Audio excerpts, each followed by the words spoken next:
Hi friends, நம்ம வந்து இப்போ தமிழ் ஓல்டு புக் சீரிஸ் பார்த்துட்ருக்கோம். இதில் வந்து 6th வந்து ஃபஸ்ட் இயர் வந்து பார்த்து முடிச்சிட்டோம். இப்போ ஃபஸ்ட் இயரில் வந்து நான் திருக்குறள் மட்டும் சொல்லியிருக்க மாட்டேன். ஏன்னா திருக்குறள் வந்து நான் பொது புக்கை கவர் பண்ணுறபடி புக் வைஸும் படிக்கிறேன், சிலபஸ் வைஸும் படிக்கிறேன். சிலபஸ் வைஸ் நான் படிக்கிறதுல வந்து ஃபஸ்ட் இதில் வந்து எடுத்தோடனே அன்புடைமை அதிகாரம் தான் நான் எழுதியிருக்கேன். ஏன்னா இதில் நான் சிலபஸ் வைஸ் இதில் நான் கவர் பண்ணுற வாசி இந்த நோட்டில் நான் எழுதியிருக்க மாட்டேன். எழுதியிருக்க பாருங்கள். இதில் நான் எப்படி எழுதியிருக்கேன் அப்படின்னா, குறள் எழுதியிருக்கேன், அதோட பொருள், அப்புறம் சொற்பொருள், இலக்கண குறிப்பு, இலக்கணம், அது அணி, அதெல்லாம் எதுவுமே எழுதலை. இதில் எழுதியிருக்க வாசி இந்த நோட்டில் நான் கவர் பண்ணலை. இப்போ வந்து இயல் 2 பார்க்கலாம். இயல் 2 பொறுத்தவரையும் நாலடியார் அப்படின்னு ஸ்டார்ட் பண்ணுறாங்க.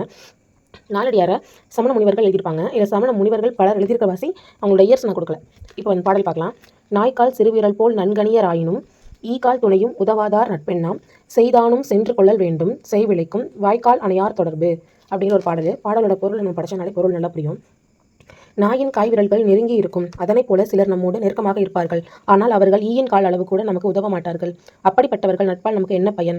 வாய்க்கால் தொலைவில் உள்ள நீரை கொண்டு வரும், அந்நீரை வயலுக்கு பாய்ச்சி விளைய உதவும். வாய்க்காலைப் போல உதவும் மனிதர்கள் இருக்கிறார்கள். எவ்வளவு தொலைவில் இருந்தாலும் அவர்கள் நட்பை நாம் தேடிக்கொள்ள வேண்டும். அப்புறம் அதோட சொற்பொருள் கொடுத்துருக்கேன். சொற்பொருள் பொறுத்தவரை நாய்க்கால், நாயின் கால், ஈக்கால், ஈயின் கால், நன்கணியர், நன்கு கூட்டல், அணியர். அணியர் அப்படின்னா நெருங்கி இருப்பவர். எண்ணாம் அப்படின்னா என்ன பயன்? எண்ணாம் அப்படின்னா என்ன பயன்? கேள்வி கேட்குற மாதிரி இருக்கு இல்லையா? என்ன பயன்? செய்மை அப்படின்னா தொலைவு, செய் அப்படின்னா வயல், அணையர் அப்படின்னா போன்றோர். நூல் குறிப்பை பார்த்தோம் அப்படின்னா இது நான் ரொம்ப கம்மியாக தான் கொடுத்துருக்கேன். 17 கீழ்கணக்கு, அறக்கருத்துகள். ஏன்னா நாலடியாரில் வந்து அறக்கருத்துக்களை தான் சொல்லியிருப்பாங்க. 4 அப்படிங்கிற ஒரு பேரும் இருக்குது. சமண முனிவர் பலர் பாடியுள்ளனர். இதுக்கப்புறம் வேறு எதுவும் இதை பார்க்குற மாதிரி இல்லை. இது எல்லாமே பொது புக்கில் கவர் ஆகிடும். அப்புறம் 2வது பாடல் வந்து பாரத தேசத்தை எழுதுறது யாருன்னா மகாகவி பாரதியார். மகாகவி பாரதியாரோட இறந்த தேதி அப்படின்னா இவர் வந்து இறந்ததும் ஒரே தேதியில் தான் இருந்திருக்கும், 11/11. இது கடைசி மாதம் பிறந்திருப்பாரு. இதில் 9ஆம் மாதம் இறந்திருப்பாரு, 1882, 1921. இது டேட் வந்து நமக்கு மறக்காது, ஏன்னா பாரதியார் அப்படிங்கிற வாசியம் மறக்காது. 82, 21. இப்போ பாடல் பார்க்கலாம். ஆயுதம் செய்வோம் நல்ல காகிதம் செய்வோம், ஆலைகள் வைப்போம் கல்வி சாலைகள் வைப்போம், ஓயுதல் செய்யோம் தலை சாயுதல் செய்யோம், உண்மைகள் செய்வோம் பல வன்மைகள் செய்வோம், குடைகள் செய்வோம் முழு படைகள் செய்வோம், கோணிகள் செய்வோம் இரும் பாணிகள் செய்வோம், நடையும் பரப்புணர் வண்டிகள் செய்வோம், ஞாலம் நடுங்க வரும் கப்பல் செய்வோம், காவியம் செய்வோம் நல்ல காடு வளர்ப்போம், கலை வளர்ப்போம் கொள்ளர் உலை வளர்ப்போம், ஓவியம் செய்வோம் நல்ல ஊசிகள் செய்வோம், உலக தொழில் அனைத்தும் உவந்து செய்வோம். இது ரொம்ப முக்கியமான இது. கொஸ்டின் ஏரியா மாதிரி சொல்லுவாங்க. ஏன்னா இதில் நிறைய கொஸ்டின்ஸ் ஏற்கனவே கேட்டிருக்காங்க. அதனால் சாதி இரண்டொழிய வேறில்லை என்றே தமிழ் மகள் சொல்லிய சொல் அமிழ்தென்போம், நீதி நெறியின்றி பிறர்க்குதவும் நேர்மையர் மேலவர் கீழவர் மற்றோர். தமிழ் மக்கள் அப்படின்ட்டு யாரை சொல்லியிருப்பாங்கன்னா அவையார் சொல்லியிருப்பாங்க. இதோட சொற்பொருள் பார்த்தோம் அப்படின்னா தலை சாயுதல் அப்படின்னா ஓய்ந்து படுத்தல், வன்மை அப்படின்னா கொடை. இதில் வந்து 2 சொல்லின்னு போட்டோம் அப்படின்னா என்ன மீனிங்னு தெரியும். இதில் 3 சொல்லின்னு போட்ட வாசி கொடை, வள்ளல் தன்மை அப்படிங்கிற மாதிரி. உளுப்படை, படைனா போர் வீரர் அது மாதிரி சொல்லுவாங்க இல்லையா? இதில் உளுப்படை அப்படின்னா வேளாண் செய்ய பயன்படும் கருவிகள், கோணி அப்படின்னா சாக்கு, இது தெரியும். நடைபாதை அப்படிங்கிற மாதிரி சொல்லுவாங்க இல்லையா? அதுதான் சாலையில் செல்லும் வண்டிகள். இங்கே வந்து பாதை சொல்லாமல் அதில் போகிற வண்டிகளை சொல்லியிருக்காங்க. பரப்பு அப்படின்னா பறக்க மானூர்தி போன்றவை பற்றி சொல்லியிருக்காங்க. ஞாலம் அப்படின்னா உலகம், உவந்து செய்வோம்னா விரும்பி செய்வோம், தமிழ் மகள் அப்படின்னா ஔவையார், மேலவர் அப்படின்னா மேலோர், கீழவர் அப்படின்னா கீழோர். இங்கே போட்டுருப்பாங்க. மற்றோர் அப்படின்னா பிறருக்கு உதவும் நேர்மை அற்றோர். மற்றோர் அப்படின்னா பிறருக்கு உதவும் நேர்மை அற்றோர். இதை வந்து நம்ம பார்த்துக்கணும். அப்புறம் நெறியின்று அப்படின்னா அறநெறியில் நின்று.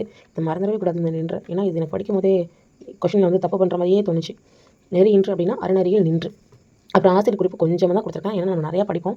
தமிழ்நாட்டில் புகழ்பெற்ற கவிஞர், பாட்டுக்கொரு புலவன் பாரதி, விடுதலை போராட்ட வீரர், கனவு காண்பதில் பாரதி கணிகர் பாரதியே, வெள்ளி பனிமலையின் மீது உலாவுவோம் அப்படிங்கிற மாதிரி. இதோட இந்த பாட்டு முடிஞ்சிச்சு.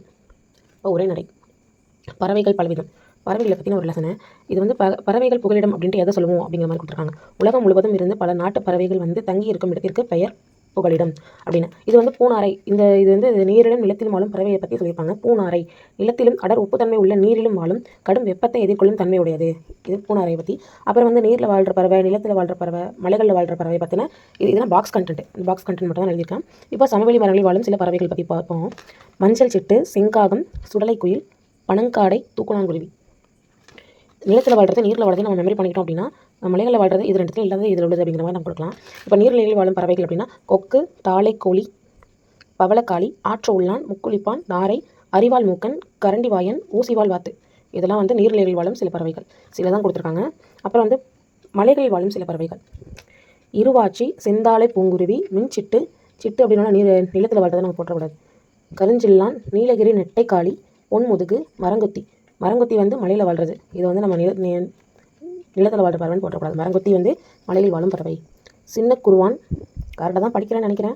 கொண்டை உளவாரன், ராசாளி பருந்து, பூமனாந்தை, இதெல்லாம் வந்து. அப்புறம் வந்து பறவைகளை பார்த்தீங்கன்னா பறவைகளோட வகைகள் பற்றி கொடுத்துருப்பாங்க. பறவைகளோட வகைகள் வந்து மொத்தம் 5. தேன் குடிக்கும் பறவை, பழம் தின்னும் பறவை, பூச்சியை தின்னும் பறவை, வேட்டையாடி உண்ணும் பறவை, இறந்த உடல்களை உண்ணும் பறவை அப்படின்னு பறவைகளோட வகைகளை மொத்தம் 5 கொடுத்துருக்காங்க. அப்புறம் தமிழ்நாட்டில் உள்ள பறவைகளின் புகலிடம் அதை பற்றி கொடுத்துருப்பாங்க. வேடந்தாங்கல், கரிகிரி, காஞ்சிபுரம், கஞ்சரங்குளம், சிந்தரங்குடி, மேல்செவனூர், ராமநாதபுரம், பழவேற்காடு, திருவள்ளூர், உதயமார்த்தாண்டம், திருவாரூர், வடுவூர், தஞ்சாவூர், கடைவெட்டி, பெரம்பலூர், வெட்டங்குடி, சிவகங்கை, வெள்ளோடு, ஈரோடு, கூந்தல்குளம், திருநெல்வேலி, கோடியக்கரை, நாகப்பட்டினம். அப்புறம் வந்து வலசை போதல் அப்படின்னா இது வந்து பறவைகள் வலசை போதை பற்றி புது புக்கிலே கொடுத்துருப்பாங்க. அப்புறம் நம்ம நாட்டில் ஏறத்தாழ 2400 வகை 2400 வகை பறவை இனம் நம் நாட்டிலே இருக்குது அப்படிங்கிற மாதிரி சொல்லியிருப்பாங்க. இதோட லெசன் முடிஞ்சிச்சு. அதுக்கப்புறம் வந்து துணைப்பாடத்தில் பாம்புகளை பற்றி கொடுத்துருப்பாங்க. ஏன்னா ஓல்டு ப்ரீவியஸ் இயர் கொஸ்டினில் வந்து பாம்புகளை பற்றின ஒரு கொஸ்டின் கேட்டிருப்பாங்க. அது வந்து இந்த புக்கில் தான் கேட்டிருப்பாங்க அப்படின்னு நான் நினைக்கிறேன். ஏன்னா இதில் கண்டென்ட்லாம் அதிகமாகலாம் எதுவும் இல்லை, ரொம்ப கம்மியாக தான் இருக்குது. இந்த ஒரு பேஜ் மட்டும்தான். இது எல்லாமே நமக்கு தெரிஞ்சது தான். இது சும்மா அண்ணனும் தங்கச்சியும் ஒரு 2 பேர் பேசிக்கிற மாதிரி கொடுத்துருப்பாங்க. இதுலேருந்து நான் இதுலேருந்து கொஸ்டின் கேட்குற மாதிரி இருக்குது, மறக்கிற மாதிரி எது இருக்கோ அதை மட்டும் கொடுத்துருக்கேன். இதுவே மறக்கிற மாதிரி இருக்காது, இருந்தாலும் நான் கொடுத்துருக்கேன். பாம்பினம் உலகில் மனித இனம் தோன்றுவதற்கு 10 கோடி ஆண்டுகளுக்கு முன்பே தோன்றியது. மனித இனம் தோன்றதுக்கு முன்னாடி, அதாவது 10 கோடி ஆண்டுகளுக்கு முன்னாடியே பாம்புகள் இனம் தோன்றியிருக்கு அப்படின்னு சொல்கிறாங்க. ராஜநாகத்தை பற்றி சொல்லியிருக்காங்க பாருங்க. ராஜநாகம் உலகிலேயே நச்சுமிக்க மிக நீளமான பாம்பு. உலகிலேயே ரொம்ப நச்சுமிக்க, அதுவும் இல்லாமல் ரொம்ப நீளமான பாம்பு எது அப்படின்னா அது ராஜநாகம் தான். 15 அடி நீளமுடையது. ராஜநாகம் வந்து இந்தியாவில் இருக்குது, சரியா? உலகிலேயே மிக நீளமான பாம்பு இது அப்படின்னு சொல்கிறாங்க. அந்த பாம்பு வந்து எங்கே இருக்குது அப்படின்னா இந்தியாவில் இருக்குது அப்படின்னு சொல்லியிருக்காங்க. இது வந்து பாம்புகளை தான் சாப்பிடும், அது இல்லாமல் கூடு கட்டி வாழும் அப்படிங்கிற மாதிரி சொல்லியிருக்காங்க ராஜநாகத்தை பற்றி. அப்புறம் வந்து அதோட உள்நோக்கி பற்கள் வந்து உள்நோக்கி விளைந்திருக்கும். எதுக்காக அப்படின்னா அது வந்து இறையை வந்து தப்ப விடாமல் பிடிச்சி சாப்பிட்றதுக்கு, விழுங்கி விடுகிறதுக்கு அப்படிங்கிற மாதிரி கொடுத்துருப்பாங்க.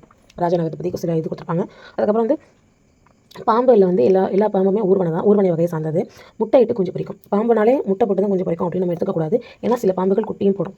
இது வந்து பாம்பு இனங்கள் அனைத்தும் முட்டையிட்டு குஞ்சு பொரிக்கின்றன அப்படிங்கிற மாதிரி கூட்டுக்காரங்க கேட்டிருந்தாங்க அப்படின்னா அது தப்பு. ஏன்னா வந்து சில பாம்பு வந்து குட்டியும் போடும் அப்படிங்கிற மாதிரி சொல்லியிருக்காங்க. உலகத்தில் இது வந்து வேர்ல்டுலேயே பாம்பு எவ்வளோ இருக்குது அப்படிங்கிற மாதிரி ஒரு கணக்கு சொல்லியிருப்பாங்க. 2750 பாம்பு வகை உலகத்தில் இருக்கான். அது இந்தியாவில் மட்டுமே 244 பாம்பு வகை இருக்கான்.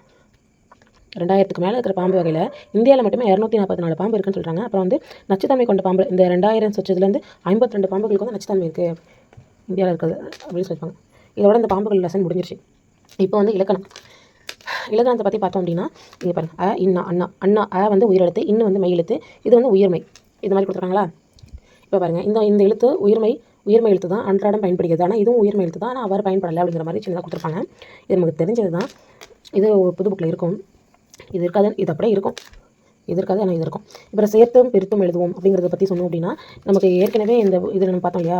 பிரித்தும் சேர்த்தும் எழுதுவோம். சொற்களை சேர்த்தாலும் பிரித்தாலும் உயிரெழுத்துக்கள் தோன்றுகின்றன அப்படின்னு சொல்லிட்டு நம்ம பார்த்துருப்போம். அதே தான் இங்கே கொடுத்துருப்பாங்க. முதல் சொல்லின் கடைசி எழுத்து மெய். முதல் சொல்லின் கடைசி எழுத்து மெய். சேரும் சொல்லின் முதல் எழுத்து உயிர். சேரும் சொல்லின் முதல் எழுத்து உயிர். ஓ, சரியா? என்ன மாற்றம் என்ன ஆகுது? உயிரெழுத்தானது மெய் எழுத்தில் இணைந்து உயிர்மையாகிறது. உயிரெழுத்தானது மெய்யுடன் சேர்ந்து உயிர்மை ஆகிறது அப்படிங்கிற மாதிரி சொல்லியிருப்பாங்க. இது வந்து சேர்த்து எழுதி காமிச்சிருக்காங்களா? அதே மாதிரி இந்த சைடு வந்து பேர்த்து எழுதி காமிச்சிருப்பாங்க.